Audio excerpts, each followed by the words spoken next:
Many people looking to buy a condo have their list of wants and needs, but one tough decision that could be a deal breaker for many is the issue of parking spots. That's so true. And joining us right now for a look at what's taking shape in the real estate and parking spot situation is Sandra Minato, a broker of record at Royal LePage Terre Equity Renomato. Sandra, it's great to have you here in person. Thank you. Good to meet you.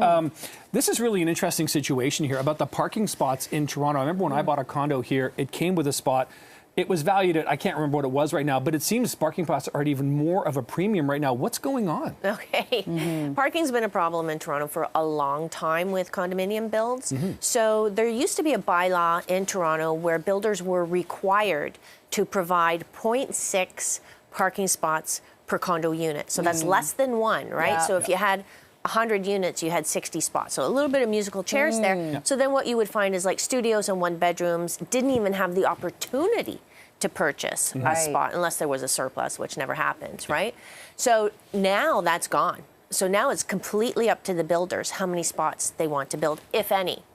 And so let's just get into the builder's mindset here. Like, it's really expensive to build underground parking. And it's a time delay for them to start building the actual condo homes, right? Because you got to start at the bottom and work Going your way down up, and right? work your way up, right? So if they don't have to build them, if they can sell their product without having to build too many parking spots, they're happier, right?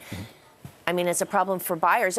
You look at a penthouse, let's say, or a 2+1, 2-bedroom plus den, they might want 2 parking spots. People are still dependent on cars, but you know, then you're faced with the option, do I pay for the parking? I mean, they could be, maybe when you bought, I don't know how long ago, 50 grand, they're like 100 grand, 80 grand, depends where you buy. Wow. That's a lot of money. So should you forego the parking, get rid of your car or not get a car, and put that money towards your home purchase? So maybe you actually are able to buy a house, or sorry, a condo now, you know what I'm saying? Now, this is really gonna affect purpose-built apartments, right? Rentals.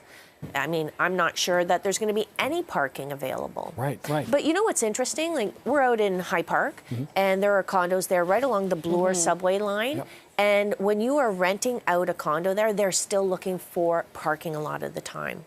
So we haven't learned to leave our cars. There's demand. Yeah, there is demand. So what do you foresee that's going to mean for the future of kind of condos? I mean, I guess you illustrated that. People are going to be saying, hey, would I rather have a house instead? Now, adding to this problem, is there a situation where people out there in the market are like, I want to buy a parking spot, and that's taking up some of the real estate from people who might be entering, you know, let's say a condo?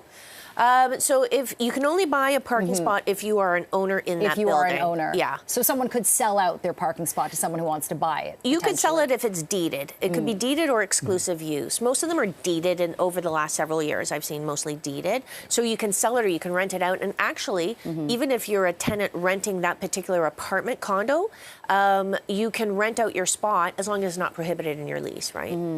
But the problem with that, sorry to interrupt, the problem with that is you don't know how long you're going to have that spot if you're renting from somebody who's either going to sell their condo or they're just a tenant and they're going to move on after a year. So, Sandra, it sounds to me like potentially parking spots are a kind of red hot investment as much as real estate. Like, if you can get your hands on one, even if you don't have a car, just to rent it out, yes or no? Because my parking's just gone up $50 a month at the building I'm in. So, yeah. So, well, you know what's also interesting is they're also charging now for visitors parking, right? This is how big it is. Now, the question is, what's your return on investment if you have to pay 90 grand for a parking spot? How much are you getting per month? How many years do you amortize that? When will it be profitable? Or should you take that 100 and roll it into, you know, an investment property? I don't know. There's a lot of models out there.